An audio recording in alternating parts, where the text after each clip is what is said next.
ছুটির দিন, তাই বেরিয়ে পড়লাম সকাল সকাল। কোনো রকম কাল বিলম্ব না করে পাসপোর্ট অফিসের কাছ থেকে বহরমপুরের বাস স্ট্যান্ডের দিকে চলেছি। এই হচ্ছে বহরমপুরের বাস স্ট্যান্ড। এই বহরমপুরের বাস স্ট্যান্ড থেকে সোজা রামেন্দ্র সুন্দর ত্রিবেদী ব্রিজ অতিক্রম করে কান্দির দিকে যাওয়া। কান্দির দিকে যাওয়া শুধু তাই নয়, উদ্দেশ্য অনেক মহৎ। যাব আজ বোলপুর। বোলপুর হয়ে তারপরে আমরা ফিরব সন্ধ্যার দিকে। এখানে আমরা বলতে আমার সঙ্গে আরও কয়েকজন আছে, যাদের সঙ্গে আমার দেখা হবে কান্দিতে। তাই এ হচ্ছে খাগড়া রেলগেট। এই খাগড়া রেলগেট কান্দিতে যাওয়ার পথেই পড়ে। কান্দি রাস্তাটা খুব সংকীর্ণ নয়, প্রচুর গাড়ির যাতায়াত। এখান থেকে প্রচুর পরিমাণে শিউরির বালি আসে, তাই রাস্তা একটু ভয়ানক, সাবধানে চালাতে হয়। যদিও প্রতিদিন আমি এই রাস্তায় যাই, তবে স্কুটি নিয়ে নয়, প্রতিদিনই বাসে যেতে হয়। বহরমপুরের বাইপাস, এই বাইপাস বহরমপুরে না উঠে বহরমপুরের ডান দিক দিয়ে বেরিয়ে গিয়েছে, যা NH-12 সঙ্গে যুক্ত হয়েছে। কি সুন্দর রাস্তা, উপরে নীল আকাশ এবং সবুজ গাছপালা। স্কুটি চলছে প্রায় 50-60। চারিদিকে মনোরম পরিবেশ। যেহেতু সকাল, তাই খুব একটা ভিড় এখনও রাস্তায় দেখা যাচ্ছে না। এই কথা বলতে বলতে কান্দির মধ্যে ঢুকেই পড়লাম। এটা হচ্ছে কান্দি ঢোকার স্ট্যাচুর মোড়। এখান থেকেই কলেজে যাওয়ার পথ এবং কান্দির বিভিন্ন জায়গাগুলো এই রাস্তা দিয়েই যেতে হয়। আমি কান্দির মধ্যে থেকে হসপিটাল হয়ে বাইপাস ধরে ফেলেছি। এই যে যাদের জন্য কান্দিতে আমার দৌড়ে আসতে হয়েছে, তারা এই গাড়ি থেকেই বলছে আমি যেন গাড়িতে উঠে পড়ি, স্কুটি যেন আমার গ্যারেজে থাকে। কিন্তু না, এত কষ্ট করে হয়ে যখন আমি এসেই পড়েছি, তখন স্কুটি নিয়েই বোলপুরে যাব। এই যে দেখছেন ভিড়ভাট্টা, এটা হচ্ছে ডাক বাংলো মোড়, যেখানে আজকে হাট। এই হাটে প্রচুর পরিমাণে গবাদি পশু বিক্রি হয়। হাট পেরিয়ে আমি চললাম, যদিও রাস্তা আমি চিনি না, গুগল ম্যাপই আমাকে নিয়ে যাচ্ছে। দেখতে দেখতে একটা ব্রিজে উঠে পড়লাম। ব্রিজটা খুবই ভালো লাগছিল এবং মনে হচ্ছিল প্রায় 1.5 ঘন্টার মতো চালানো হয়েছে, এবার একটু রেস্ট নিতে হবে। তাই কিছুটা বাদিক হয়েই আমি দাঁড়িয়ে পড়লাম। এই যে দোকান, এখানেই আজকের চলে এসেছি। অনেক ছোটাছুটি করে মোটামুটি আমরা এখন পৌঁছে গেছি একটা ব্রিজের কাছে। যারা গাড়িতে ছিলেন তারাও এসে যোগ দিয়েছেন। একসঙ্গে সকালের প্রাতরাশ, ঘুগনি, মুড়ি আর চপ। যদিও আমি চপ নেইনি, ঘুগনি আর মুড়ি নিয়েছি, সঙ্গে কাঁচা পেঁয়াজ। বেশ সুন্দর জমিয়ে খাওয়া। সকাল এখন 9টা। বেশিক্ষণ আর সময় নষ্ট করিনি। এখান থেকে মুড়ি ঘুগনি খেয়ে স্কুটির কাছে গেলাম। স্কুটিটা প্রচুর রোদের মধ্যেই রয়েছে, মনে হচ্ছে পুড়ে যাবে, তাই একে একটু ছায়ায় নিয়ে যেতে হবে বলে মনে হলো। সবাইকে টাটা করে এখান থেকে আবার স্কুটি নিয়ে বেরিয়ে পড়লাম বোলপুরের রাস্তা তালবাগানের মধ্য দিয়ে। দুদিকে তাল গাছ আর হচ্ছে ধানের ক্ষেত, সবুজ সে এক অনন্য সবুজ। ঢুকে পড়েছি বলতে বলতে বোলপুর। প্রায় 2 ঘন্টা স্কুটি চালানো হয়ে গেছে আমার, 2 ঘন্টার বেশি হবে বোলপুরে এসে সেই জ্যামের মধ্যে। রাস্তা খুব একটা ভালো ছিল না, আসতেও খুব কষ্ট হয়েছে। বোলপুরে ঢোকার মুখে রাস্তা ভাঙা, অনেক ঘোরাঘুরি, অনেক জ্যাম, সব কিছু পেরিয়ে এখন আমরা শান্তিনিকেতনে ঢুকে পড়েছি। আর ভালোই ক্রাউডেড আছে ভিতরে ভিতরে। দেখি একটুখানি সামনে দিয়ে যাই, ভালোই ভিড় আছে।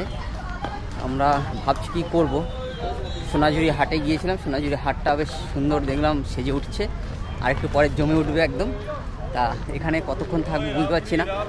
অনেকবার এসেছিলাম, অনেকবার দেখেছি, তবুও রবীন্দ্রনাথের টান তো, ও সেই টান আর কোনোভাবেই ছিন্ন করতে পারছি না। তাই একবার অন্তত ভিতরে ঢুকে তারপরে তাড়াতাড়ি বেরিয়ে যাব।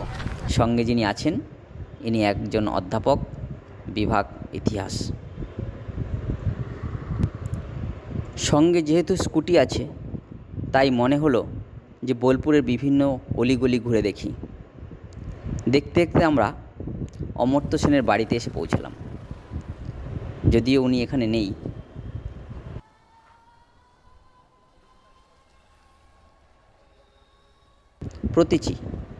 প্রতীচির সামনে কিছুক্ষণ ঘুরলাম, দেখলাম, আবার বেরিয়ে পড়লাম। গন্তব্য আমাদের সোনাঝুরি হাট। সোনাঝুরি হাট কোনোভাবেই মিস করা যাবে না।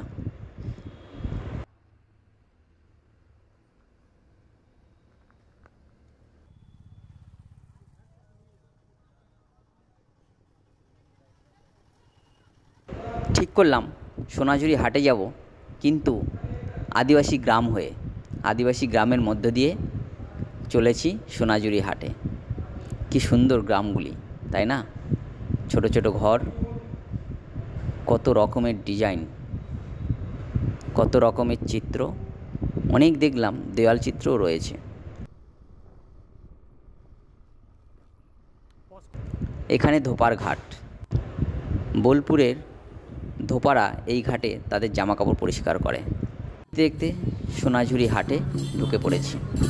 প্রথম কানে এক মৃদুমন্দ সুন্দর শব্দ। কি চলছে? চলছে আদিবাসী নৃত্য এবং গান।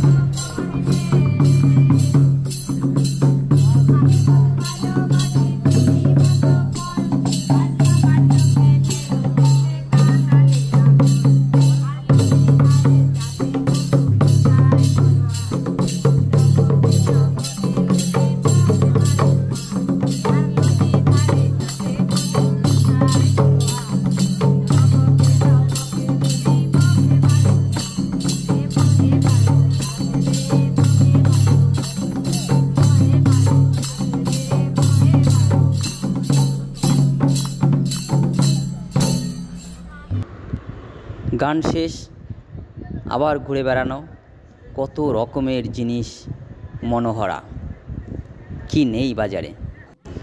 দুপুর হয়ে গেছে, খেতে হবে, খেতে চলে এলাম। ভালোই আয়োজন ছিল। এটা হচ্ছে রামশ্যাম দোকান, না রামশ্যাম রেস্টুরেন্ট। দুপুরের খাওয়া কবজি ডুবিয়ে, খাওয়া দাওয়ার শেষে আর হাঁটতে ইচ্ছা করছিল না, হজম করতে হবে তাই না। চলে এলাম পানের দোকান। প্রত্যেকে একটি একটি করে পান নিলাম, খেলাম, তারপরে আবার হাঁটা। কত রকমের হাতের কাজ, হস্তশিল্পর মেলা বলতে গেলে। শুধু হস্তশিল্পের মেলা নয়, রকমারি জিনিসপত্র, গয়না গাটি, শাড়ি, জামা কাপড় সবই পাবেন এখানে। সেই সঙ্গে বিনোদনের উপকরণ, গান চলছে বাউলদের। এই শুধু বাউল নয়, এই যে তত্ত্বকথা, এই তত্ত্বকথা শুনতে শুনতে আমরা হারিয়ে গেলাম।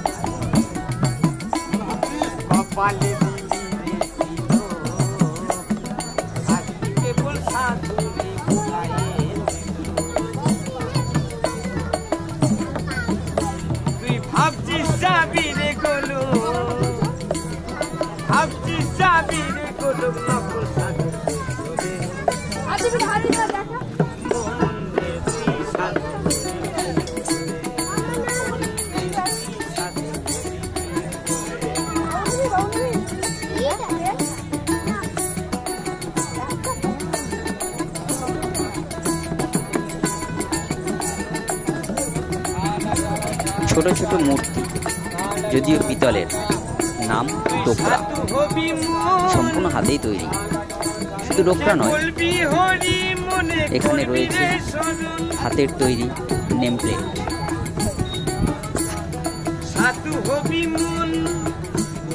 ঘরোয়া উপকরণ, মাটির জিনিসপত্র যার নিত্য নৈমিত্তিক কাজে প্রয়োজন হয়। আগেও হতো হয়তো, এখন হয় কিনা জানি না।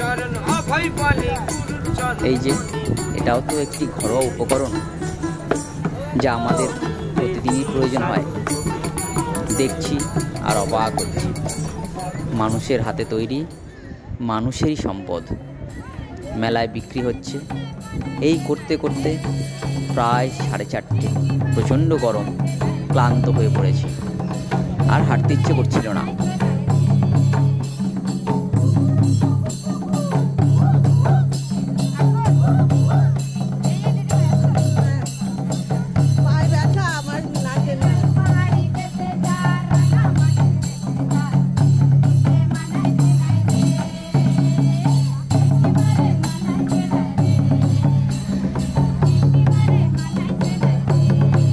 প্রচণ্ড গরম, শরীরকে আরও চাঙ্গা করে তুলতে হবে, তাই চলে এলাম আচার মাখার দোকানে। নিলাম কাঁচা আমড়া, টক ঝাল করে সুন্দর মাখিয়ে দিল। বেশ ওরকম গোল হয়।